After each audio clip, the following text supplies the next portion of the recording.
Namo Sang Hyang Adi Budaya, Namo Buddhaya. Selamat siang pemirsa TVRI Sumatera Utara di mana-mana berada. Jumpa lagi dengan saya Arifin Halim pada program Mimbar Agama Buddha edisi Waisak. Program ini terselenggara berkat kerjasama antara Majelis Budaya Indonesia Provinsi Sumatera Utara dengan TVRI Provinsi Sumatera Utara.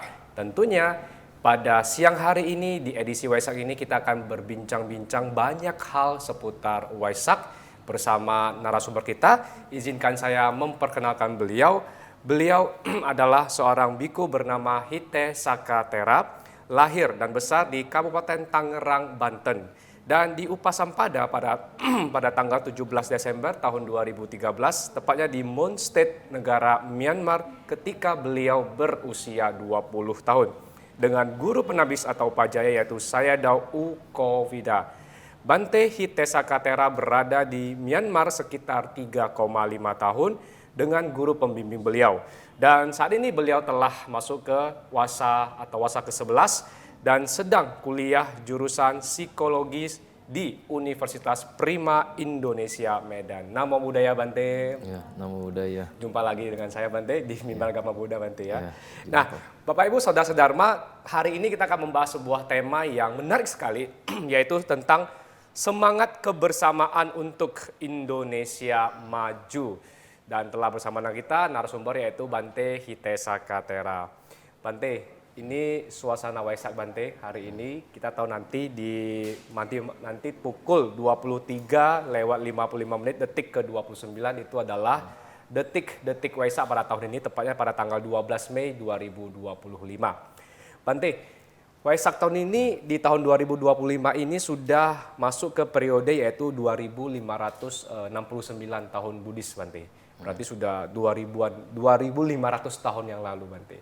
Tentunya banyak sekali umat Buddha yang masih ingin mengetahui kira-kira historinya Bante. Histori bagaimana sejarah lahirnya peringatan Waisak ini sehingga masih terus berlanjut hingga saat ini, itu kira-kira boleh di-sharing kepada pemirsa TVRI Bante tentang historinya Bante. Silakan Bante. Ya, Waisak ini sebenarnya adalah bisa dikatakan juga para umat Buddha itu mengenang kembali 3 peristiwa, yaitu lahirnya Bodhisattva Gotama di Taman Lumbini, Nepal, lalu Pertapa Gotama menjadi Sama Sambuddha di usia 35 tahun, dan wafat atau parinibbananya Sama Sambuddha Gotama di usia 80 tahun, tepatnya di Kusinara, kalau sekarang di Uttar Pradesh.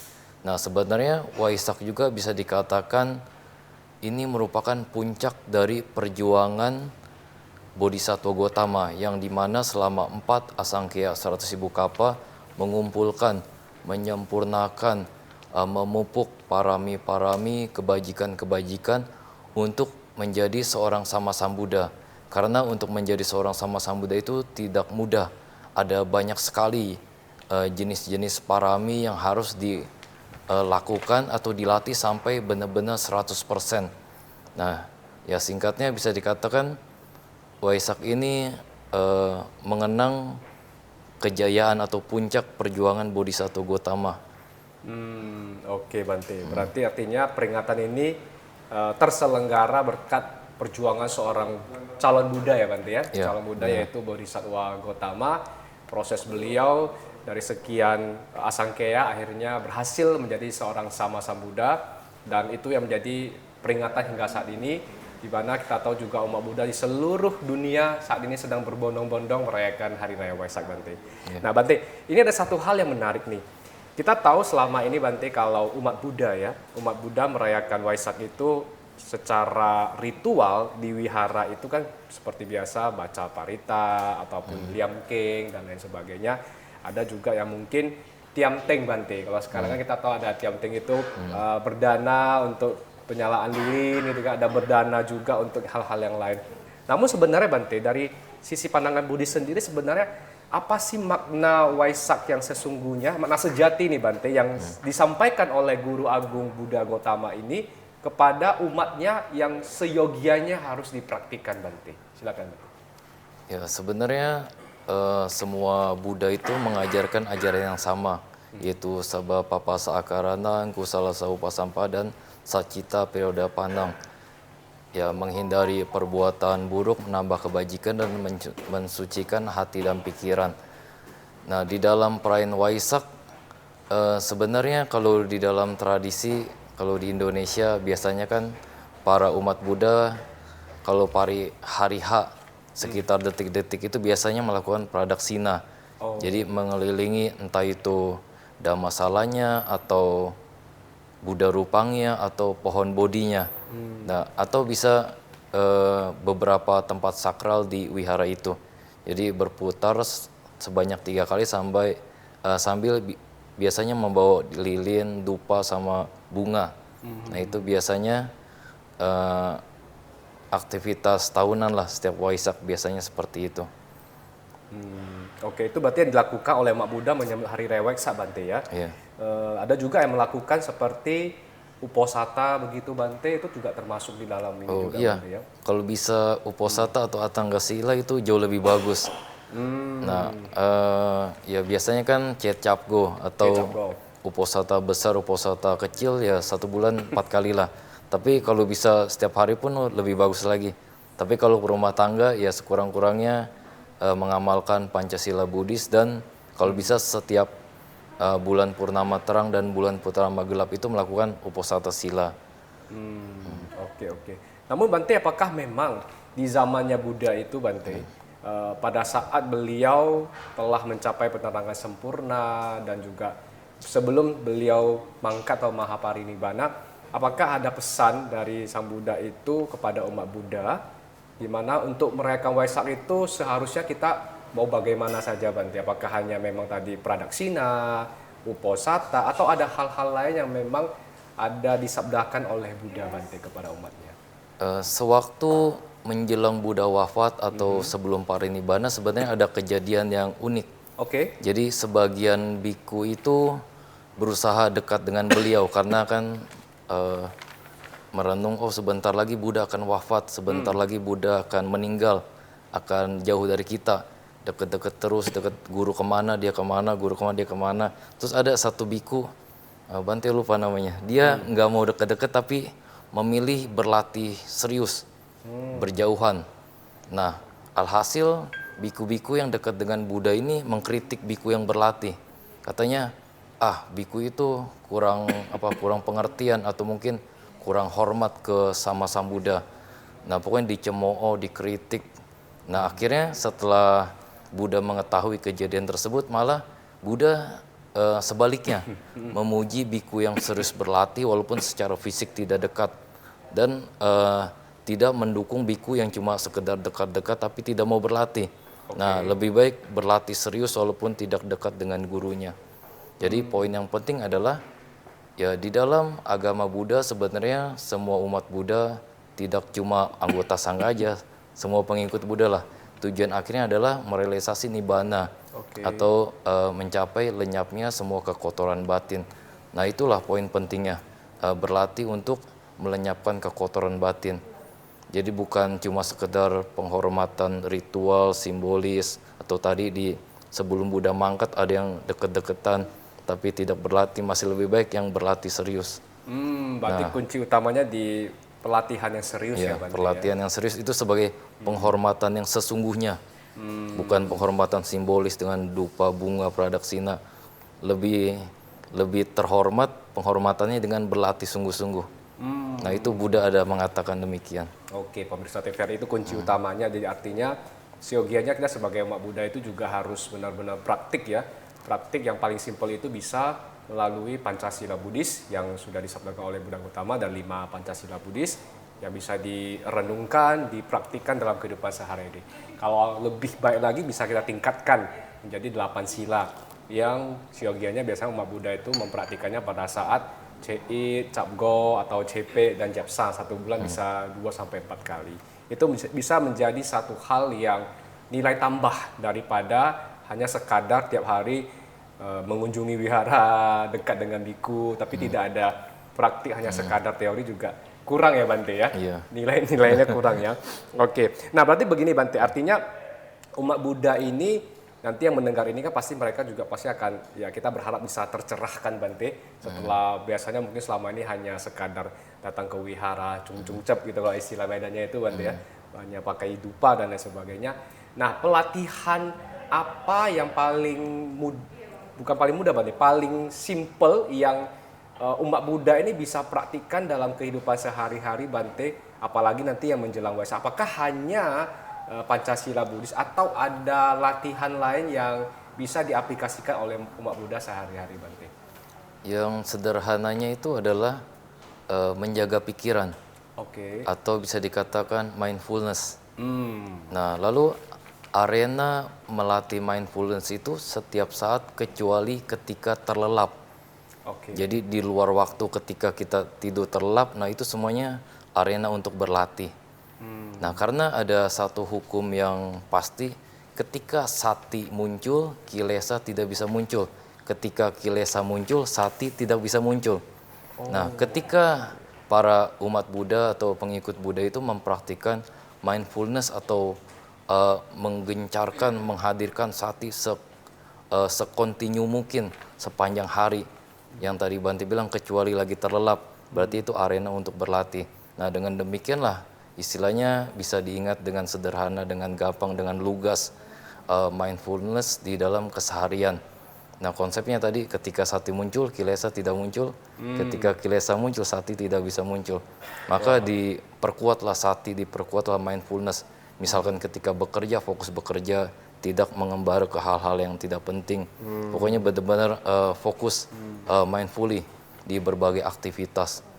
Nah, itu bisa dikatakan sebagai walaupun tidak serius seperti halnya orang di pusat meditasi, tapi kalau perumah tangga bisa mempraktikkan mindfulness di daily activity atau keseharian, itu bisa dikatakan kayak apa ya, fondasi yang luar biasa kokoh gitu.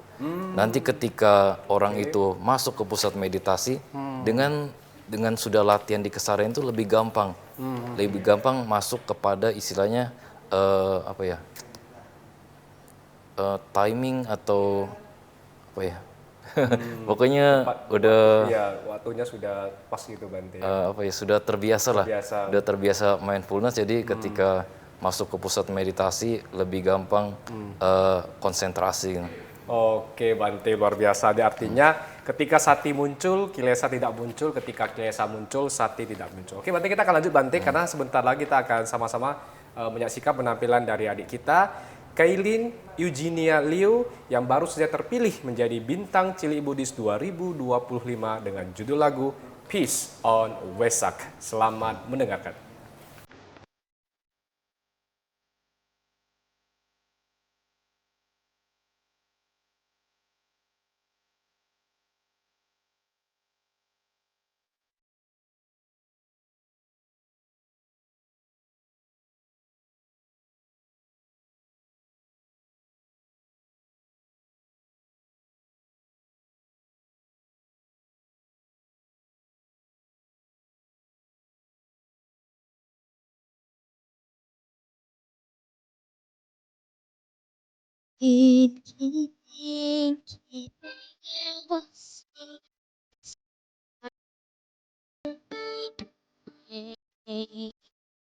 The night seems long, my will is strong. Peace on days a day. Long I have wandered in this place, under the bondage of meditate. Compassion I have for all beings I see. Wisdom I find will set me free.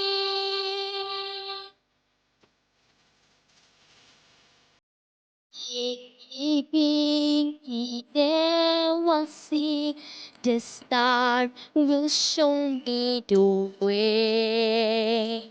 The night seems long, my will is strong.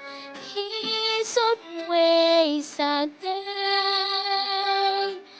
Long I have wandered in this place, under the body tree meditate. compassion I have for all things I see. Wisdom my Father set us free.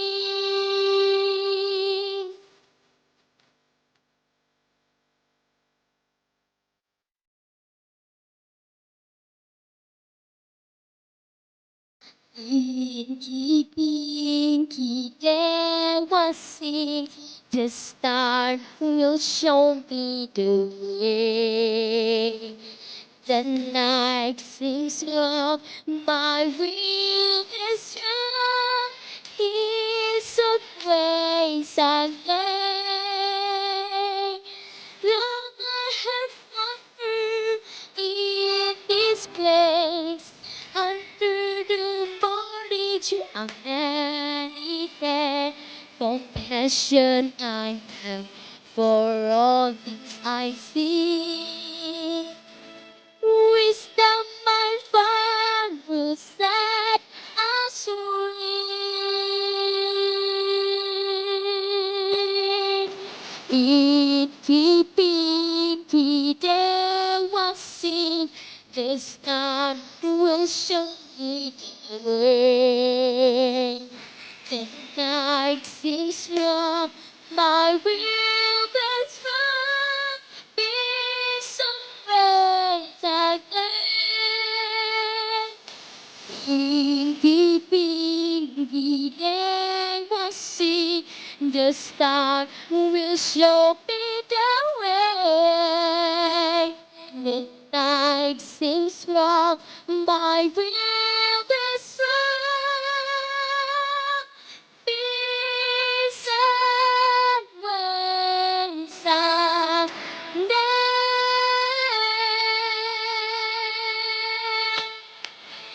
peace and ways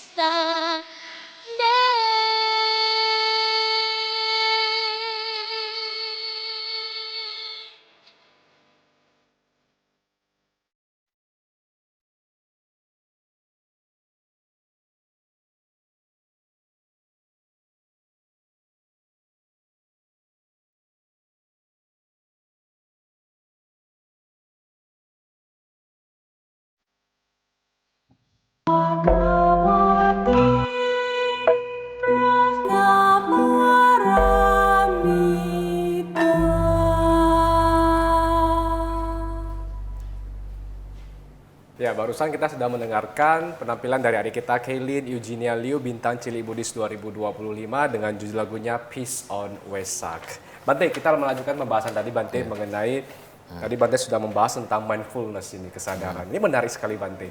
Artinya kita tahu sekarang ini juga banyak pelatihan ya atau retret itu yang sudah membimbing umat Buddha itu bukan hanya pandai liam keng, pandai baca barita, tapi juga benar-benar dilatih itu mindfulness-nya, kesadarannya.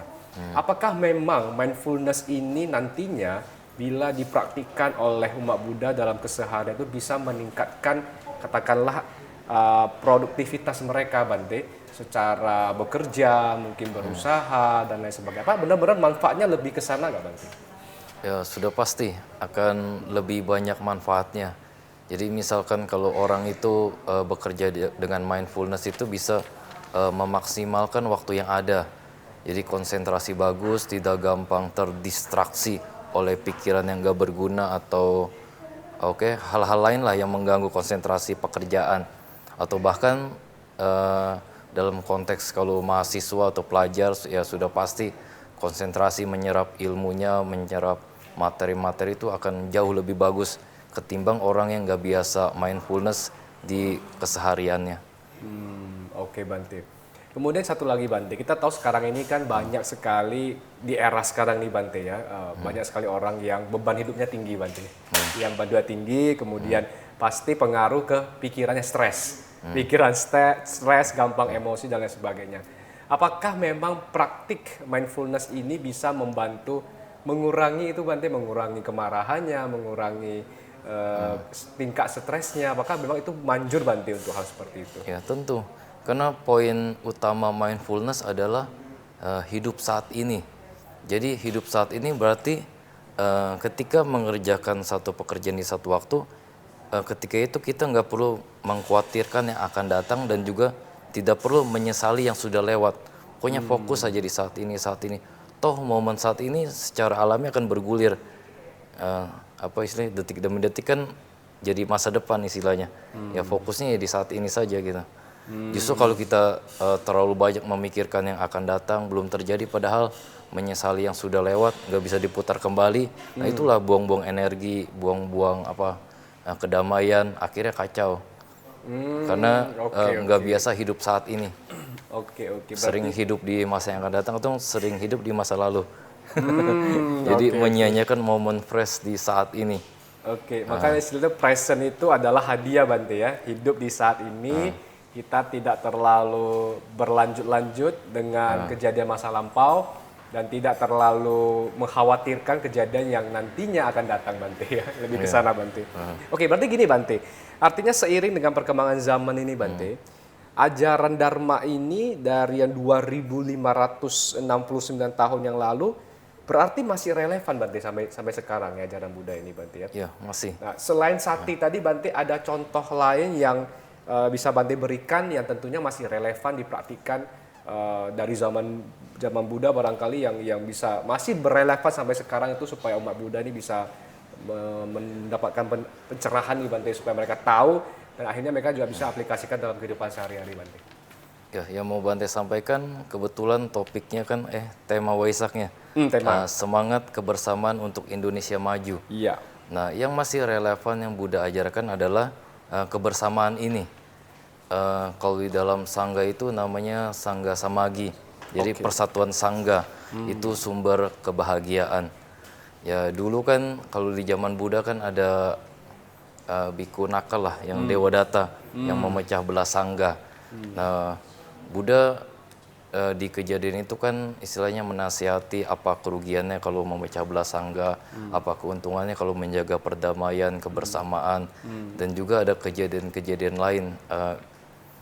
Intinya itu Buddha memaparkan keuntungan, manfaat, apa saja yang bisa dihasilkan dengan menjaga kedamaian, kebersamaan. Sama seperti waktu ketika Raja Ajatasattu itu ingin menguasai Wesali. Nah, Ajatasattu menggunakan sistem pecah belah. Nah, waktu utusan Ajatasattu ini ingin menyerang Wesali itu, ada 2 menteri yang disuruh untuk menghadap Buddha.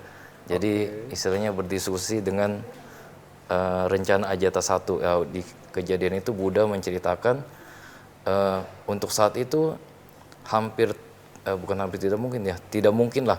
Bahkan 1000 raja kayak Ajatasattu pun tidak bisa memecah belah bangsa Wesali karena mereka itu sangat solid sekali. Jadi mereka sering mengadakan musyawarah, sering mendapatkan mufakat, mereka menghormati yang lebih senior, mereka menghormati tempat keramat, mereka menghargai tradisi-tradisinya, dan lain sebagainya. Itu adalah di cerita Buddhis. Lumayan terkenal juga.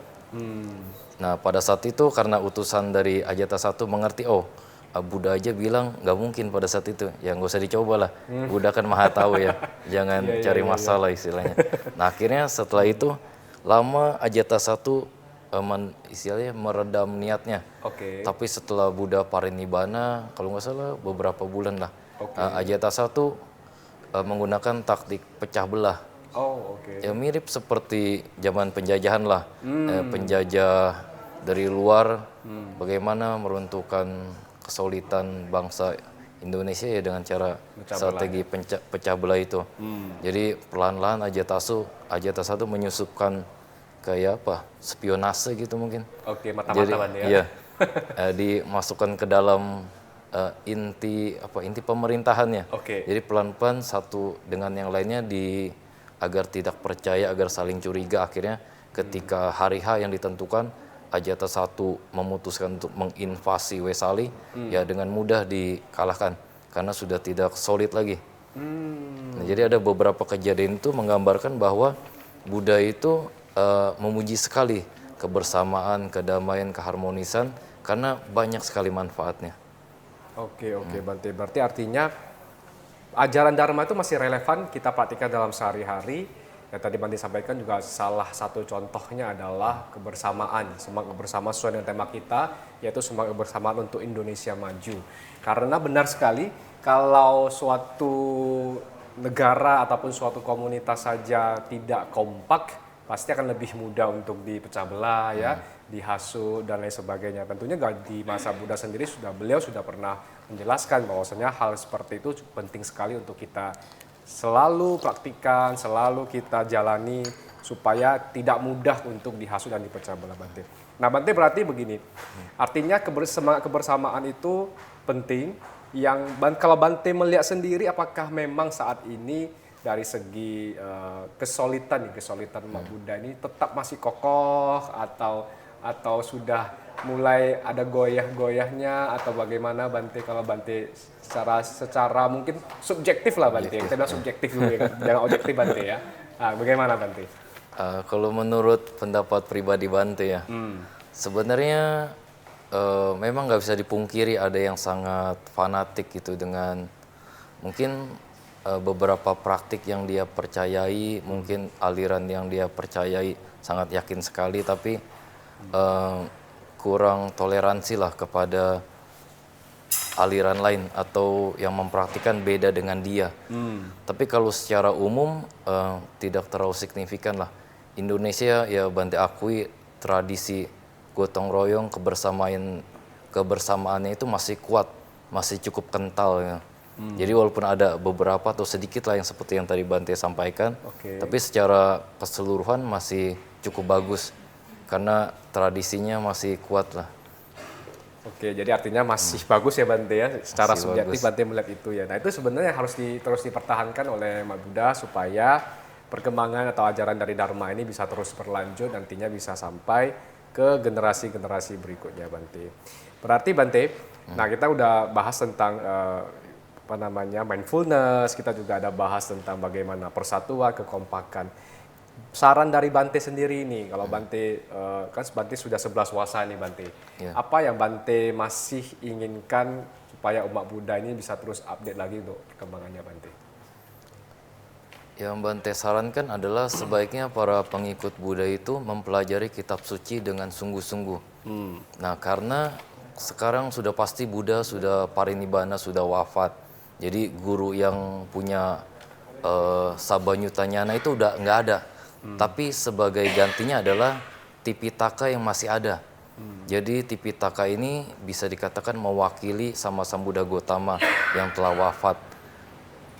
Nah, melalui pariyati atau belajar teori tersebut itu menjadi suatu peta spiritual, apa yang harus dilakukan, apa yang harus dilatih, apa yang harus dihindari. Nah, tanpa adanya Tipitaka yang asli, maka akan buyar cara untuk berlatih yang baik, cara untuk melatih, untuk mencapai maga dan pala itu hampir nggak mungkin. Hampir nggak mungkin. Jadi pertama-tama ya harus memiliki pengetahuan yang mumpuni mengenai teori. Nah, dari situ baru melanjutkan dengan pati-pati atau praktek melalui meditasi. Dan dari meditasi itulah baru bisa naik ke level yang lebih tinggi lagi, atau di dalam bahasa Pali itu patiweda atau penembusan. Jadi ya, itulah 3 latihan yang memang harusnya diperjuangkan bukan cuma oleh anggota sangga, sebenarnya semua pengikut Buddha, semua umat Buddha itu harus mempraktekkan tersebut kalau mau merealisasi nibbana. Tapi kalau tidak mau juga tidak dipaksakan sih, hanya dianjurkan oleh Buddha kan, pariyati, patipati dan patiweda. Karena selama putujana itu masih di dalam lingkaran kelahiran, lingkaran samsara itu tidak ada kebahagiaan yang kekal. Nah, tercapainya kebahagiaan yang kekal jikalau sudah melenyapkan semua kekotoran batin dan merealisasi nibbana. Nah, itulah kebahagiaan yang abadi menurut teori agama Buddha. Oke, Bante. Berarti artinya memang kita harus ada ilmu pengetahuan dulu ya sebelum kita bisa praktikkan, karena tanpa ilmu pengetahuan juga kita pasti akan arahnya itu, kompasnya itu tidak jelas, Bante. Mau ke utara, selatan, barat, atau ataupun timur Bante. Baik Bante, kita akan lanjut Bante karena sesaat ini kita akan menyaksikan penampilan dari Michael Kiliam Budi Idol 2025 dengan judul lagu Selamat Hari Waisak. Selamat menyaksikan.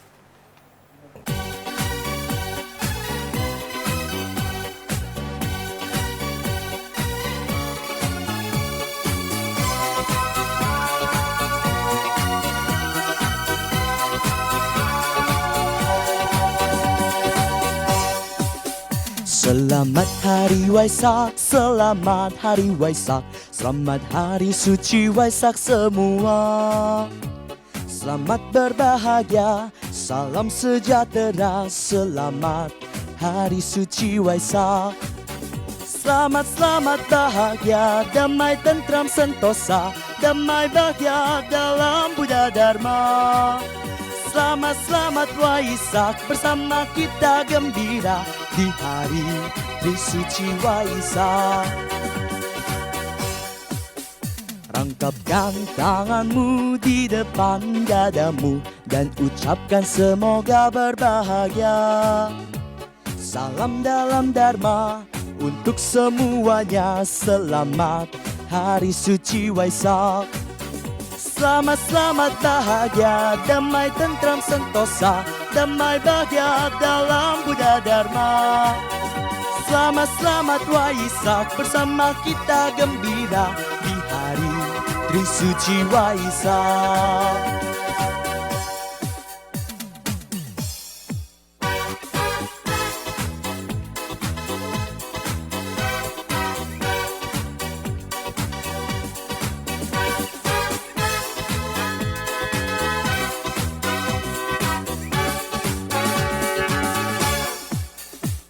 Saya Michael Kiliam, Buddhist Idol 2025 mengucapkan selamat merayakan Hari Trisuci Waisak yang ke-2569 tahun Buddhis untuk seluruh teman-teman sedharma semuanya. Semoga Hari Trisuci Waisak bisa membawakan kebahagiaan dan kedamaian untuk kita semua. Happy Vesak Day all!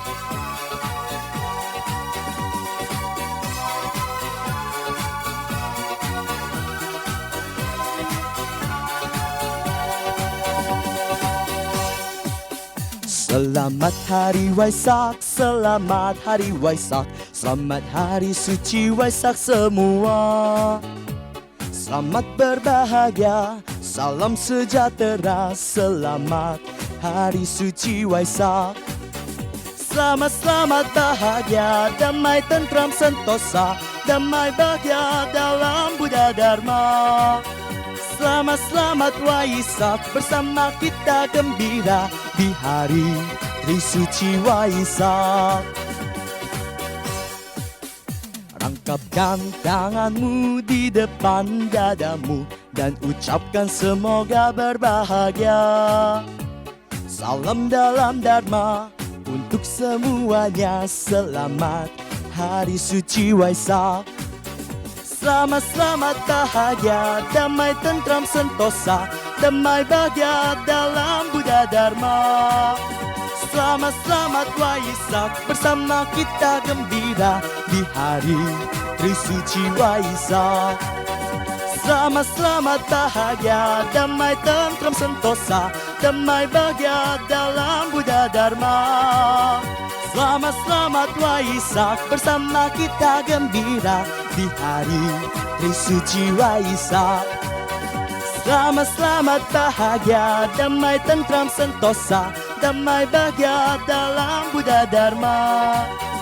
Selamat, selamat Waisak, bersama kita gembira di hari Trisuci Waisak. Selamat Hari Suci Waisak.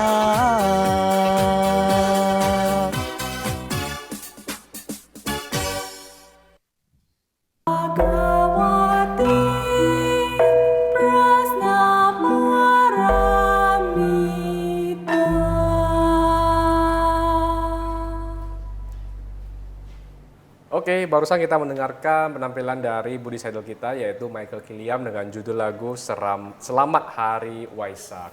Kembali bersama saya dan juga Bante Hite Sakatera masih dalam tema kita yaitu semangat kebersamaan untuk Indonesia maju. Bante, kita mau melanjutkan tadi yang kita bahas tentang bagaimana perkembangan agama Buddha ini Bante masih relevan di masyarakat, dan tentunya juga kalau Bante melihat sendiri Bante, bagaimana seyogianya peran umat Buddha untuk masa kini dalam menumbuh kembangkan sebuah semangat kebersamaan sehingga bisa memajukan negara Indonesia ini Bante. Menurut pendapat Bante sebenarnya dengan cara moderasi beragama. Jadi misalkan ada umat Buddha yang sangat yakin, sekalipun itu sangat yakin, sangat kuat kepercayaannya dengan latihannya atau mungkin dengan pencapaiannya, tapi harus tetap toleransi dengan penganut kepercayaan lain, penganut latihan lain, atau mungkin sesama Buddhis pun harus tetap, istilahnya yang beda aliran, harus tetap menghargai aliran lain, harus tetap menghargai tradisi yang lain juga. Misalkan dia sangat yakin, sangat teguh dengan kepercayaannya, jangan sampai memaksakannya kepada pihak lain, bahkan yang ke sesama Buddhis sekalipun, karena sesama Buddhis pun bisa berbeda pandangan juga. Oke Bante, berarti artinya yang perlu ditingkatkan itu toleransi antar ini Bante, selain antar agama, antar dalam umat Buddha sendiri juga kita tahu memang ada tradisi-tradisi besar ya, Theravada, Mahayana maupun Vajrayana. Tentunya kita tidak boleh terlalu memaksakan si A ini harus ikut dengan saya. Apalagi kan kita tahu Bante, kalau zaman dulu Bante, bukan zaman dulu ya, mungkin sebelum COVID, masa-masa yang lagi media sosial nih Bante, yang lagi viral itu adalah Facebook. Kalau sekarang mungkin Instagram, TikTok dan sebagainya. Nah pernah tuh beberapa kali saya lihat kalau di Facebook itu, ada itu umat Buddha yang selalu mencantumkan statusnya nih Bante, 100% Theravada, 100% Mahayana, 100% Vajrayana. Wah, pada waktu itu kita juga, ini berarti fanatik bener gini dengan tradisi A gitu.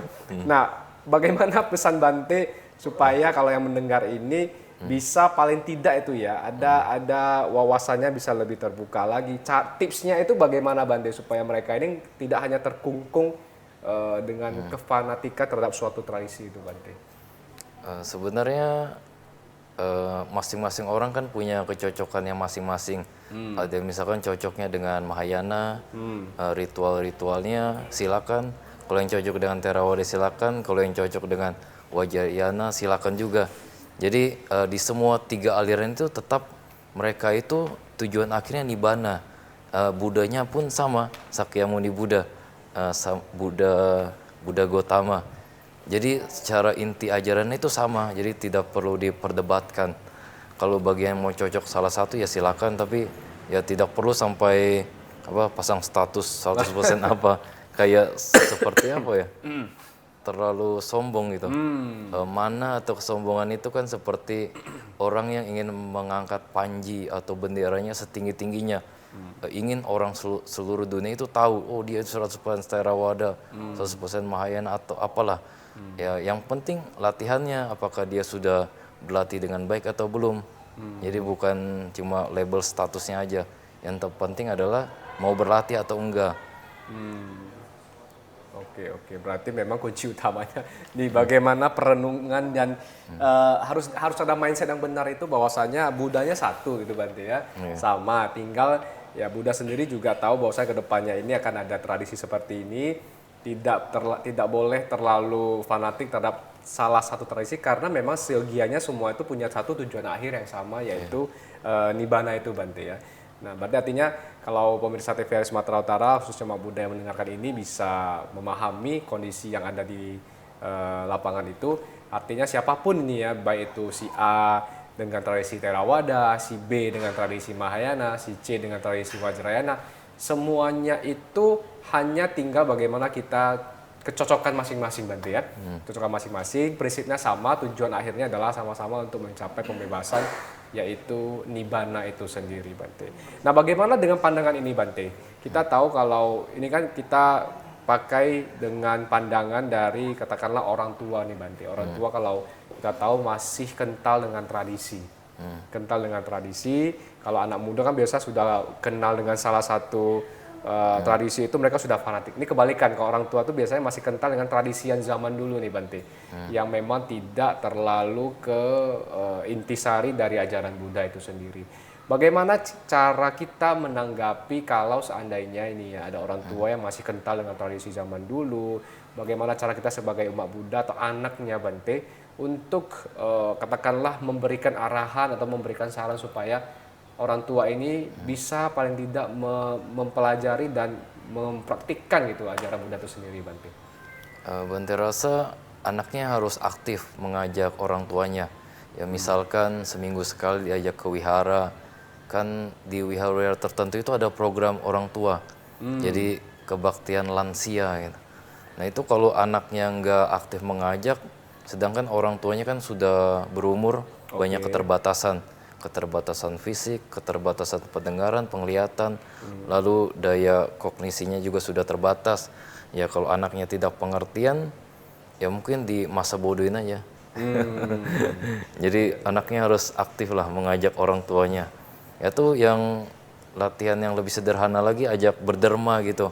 Sedekah, fangsen lah, ke panti asuhan lah, donodara. Kalau donodara mungkin 65 ya, 65 maksimal. Iya. Ya kebajikan sederhana lainnya lah. Nah karena kan istilahnya itulah cara membalas budi baik orang tua kita yang dianjurkan. Ya kalau memang susah mencerahkan orang lain atau mungkin nggak mungkin kan memberikan pencerahan ke orang lain, sekurang-kurangnya kalau ke orang kita sendiri ya ajaklah dalam kebajikan. Oke. Berarti artinya kita sebagai anak itu harus terlebih dulu menjadi contoh bagi orang tua kita dengan cara dia aktif ke wihara, bisa bawa orang tua juga dengan berderma, fangsen maupun juga bisa jadi juga bisa membawa orang tua itu sering mendengar ceramah ya Bante ya. Oh tentu. Apalagi zaman sekarang YouTube, Spotify ada ceramah dharmanya juga. Jadi tinggal pilih mana yang mau didengar. Ya sekurang-kurangnya seminggu sekali lah. Dengan adanya teknologi ya bisa didengar 24 jam di banyak tempat, di banyak kesempatan. Nah itulah manfaat positif dari teknologi sekarang. Iya, artinya jangan hanya teknologi itu dimanfaatkan hanya untuk katakanlah main games, nonton drama-drama yang kita lagi tahu sekarang lagi tren-trennya ya Bante ya. Itu menjadi satu hal yang harus direnungkan dan diingat selalu bahwasanya teknologi semakin maju, ini juga bisa menjadi pendukung kita untuk belajar lebih banyak hal seputar Dharma, apalagi kalau berhubungan dengan ceramah Dharma itu pasti banyak sekali yang bisa kita tonton melalui YouTube ataupun Instagram, yang apalagi beberapa kita tahu sekarang nih Bante, banyak ya biku-biku yang sudah katakanlah mungkin terkenal nih Bante, yang sudah terkenal, yang ataupun para biksu yang sudah terkenal, mereka pasti akan lebih banyak pengikutnya dan pasti ceramahnya juga pasti akan ditonton lebih banyak orang Bante. Nah selain itu Bante, apakah nanti contohnya ini katakanlah orang tua kita sudah mendengar ceramah, kemudian mereka masih dalam proses pembelajaran.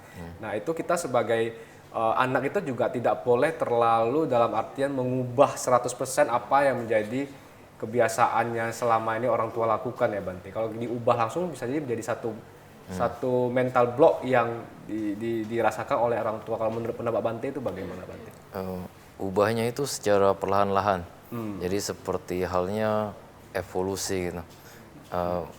Bergantinya atau berubahnya pelan-pelan akhirnya jadi tidak terasa. Jadi seperti sedikit-sedikit lama-lama menjadi bukit. Jadi perlahan-lahan lama-lama entah satu tahun 2 tahun ternyata kok merasa berubahnya udah besar, padahal kan awalnya dikit. Nah mungkin konsepnya sama lah seperti itu. Termasuk orang tua kita sehebat apapun keyakinan kolotnya gitu. Tapi kalau anaknya cerdas, mengubah dikit-dikit pendekatan, kalau di psikologi kan ada pendekatan behavioral. Jadi pokoknya ada humanistik.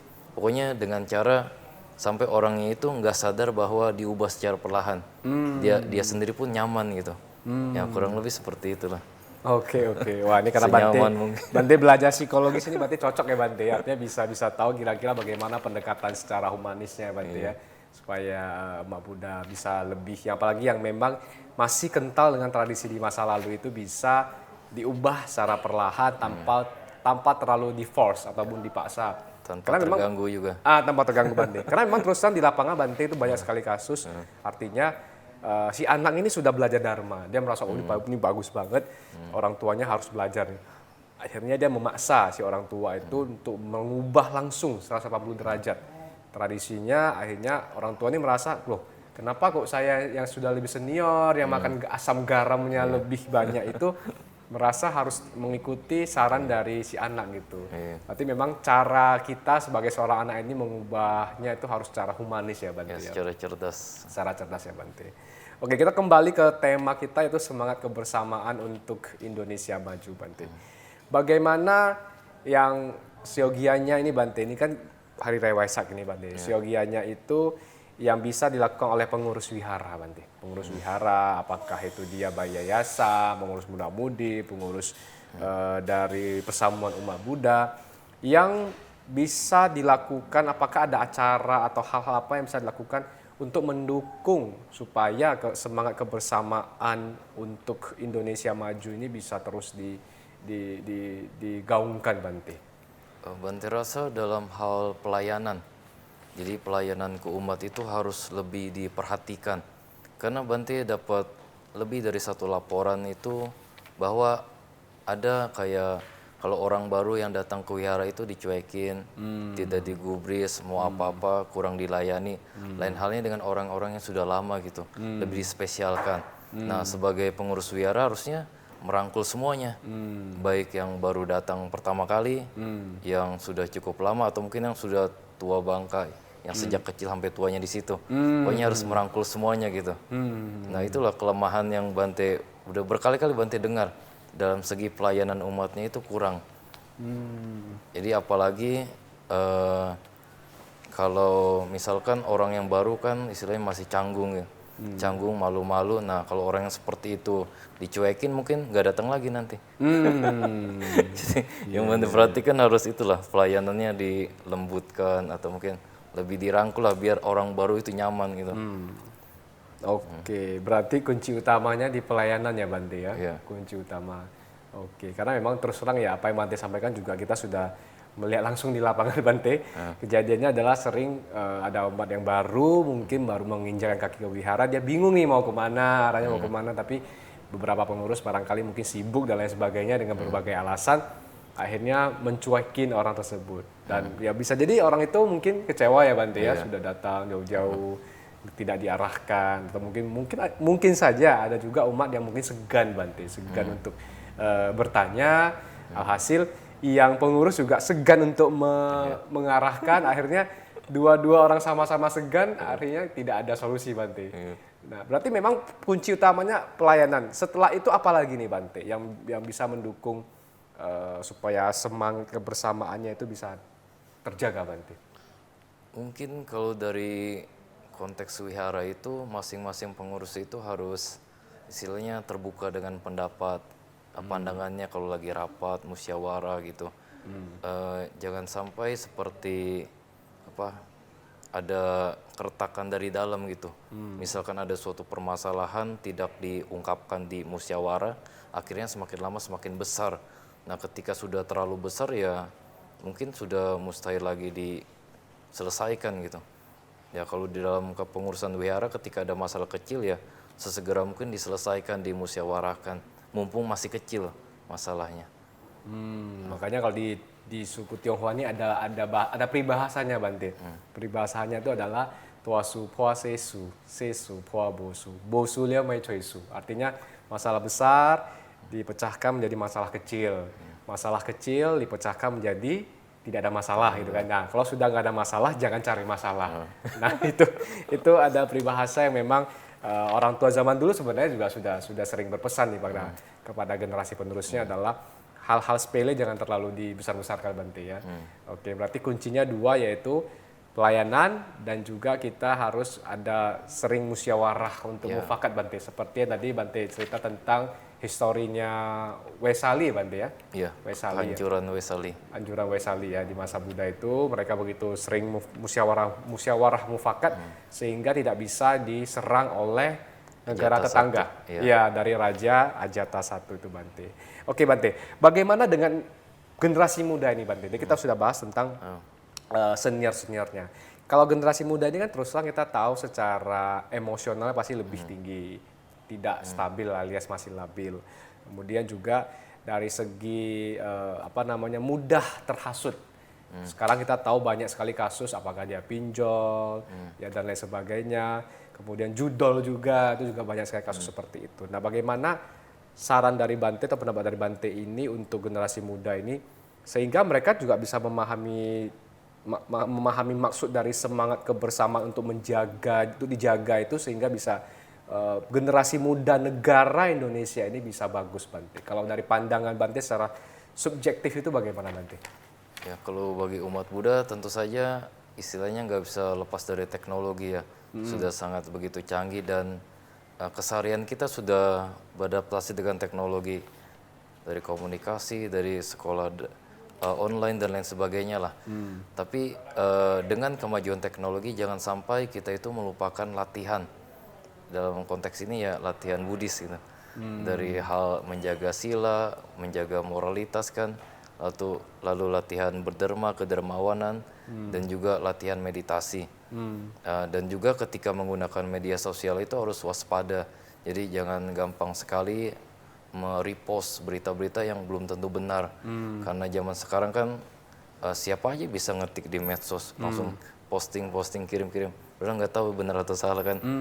Pokoknya sebagian orang itu yang penting istilahnya, dia bisa ngepost nanti pikirnya itu belakangan. Entah itu jadi masalah atau enggak, yang penting dia posting dulu. Yang penting dia dikenal dulu. Nah itulah celakanya kalau zaman sekarang. Oke. Itu benar sekali, Bante, karena apalagi sekarang ini banyak sekali kalau ada kasus-kasus yang viral nih, Bante, diviralkan barangkali ya. Mereka itu tidak mencari tahu dulu sebabnya itu apa, langsung menjudge, menghakimi dengan cara memberikan komentar pedas di dalam kolom komentar. Itu juga sering terjadi di kalangan masyarakat Indonesia nih, Bante, ya, terlepas dari agama apapun, Bante. Nah, kalau bagaimana praktik dari Buddhis itu untuk mengurangi kebiasaan ini, Bante, kebiasaan buruk dalam hal persepsi ini, Bante. Kan persepsi ini, Bante, persepsi artinya dia berasumsi, oh ini seharusnya salah dia komentar. Ini sepertinya kurang baik dia berkomentar. Nah, bagaimana kita sebagai umat Buddha itu mengurangi kebiasaan sering berasumsi negatif ini, Bante? Sebenarnya dengan cara lebih melihat ke dalam ya. Karena kan latihan Buddhis itu untuk melatih diri sendiri, bukan kita belajar teori, bukan untuk berdebat atau menyerang orang lain gitu. Jadi dengan cara lebih melihat ke dalam diri. Kalau misalkan memang komentar atau kita membahas masalah di medsos itu kalau nggak benar-benar penting buat apa gitu. Nggak usah terlalu kepo istilahnya. Kalau bahasa zaman sekarang kan istilahnya kita belajar agama Buddha itu untuk mencerahkan diri kita sendiri. Bukan untuk berdebat dengan orang lain, bukan untuk jadi hakim perbuatan-perbuatan orang lain. Oke, jadi artinya kita juga harus menjaga tangan kita ini jangan terlalu istilahnya dengan terlalu mudah sekali untuk mengetik sesuatu yang kurang benar ya, Bante. Oke, Bante, boleh nih, Bante, disampaikan kepada pemirsa TVRI Sumatera Utara ini di momen Waisak ini, Bante, momen yang bahagia ini, pesan-pesan Waisak, Bante, kepada pemirsa TVRI Sumatera Utara, Bante. Silakan, Bante. Ya, Bante Hitesaka Tera, Bante sebagai wakil dari Sangga Agung Indonesia mengucapkan Selamat Hari Raya Trisuci Waisak 2569 Buddhis Era. Semoga dengan perayaan Waisak tahun ini bisa menambah semangat kebersamaan untuk Indonesia maju. Oke, itu aja, Bante, ya. Oke, baik pemirsa TVRI Sumatera Utara. Momen Waisak ini adalah momen Waisak yang sangat penting sekali yang tentunya dirayakan oleh seluruh umat Buddha di seluruh dunia. Dan detik-detik Waisak pada tahun ini tepatnya pada tanggal 12 Mei 2025 berwaktu di pukul 23:55 menit 29 detik. Saya ulangi sekali lagi, di 23:55:29 waktu Indonesia Barat, yang seharusnya kita rayakan bersama dengan penuh sukacita, dengan penuh semangat bersamaan, dan pastinya kita juga harus selalu mempraktikkan ajaran Buddha yang telah disampaikan dari sejak 2569 tahun yang lalu. Saya Arifin Halim sekali lagi mewakili pemirsa TVRI Sumatera Utara dan juga Majelis Budaya Indonesia Provinsi Sumatera Utara mengucapkan selamat Hari Raya Waisak 2569 tahun Buddhis. Semoga Waisak ini menjadi semangat kebersamaan untuk Indonesia maju. Saya Arifin Halim beserta narasumber Bante Hitesaka Tera dan seluruh kru dari TVRI Sumatera Utara mengucapkan terima kasih dan sampai jumpa kembali di mimbar agama Buddha berikutnya. Namo Sang Hyang Adi Budaya, Namo Buddhaya.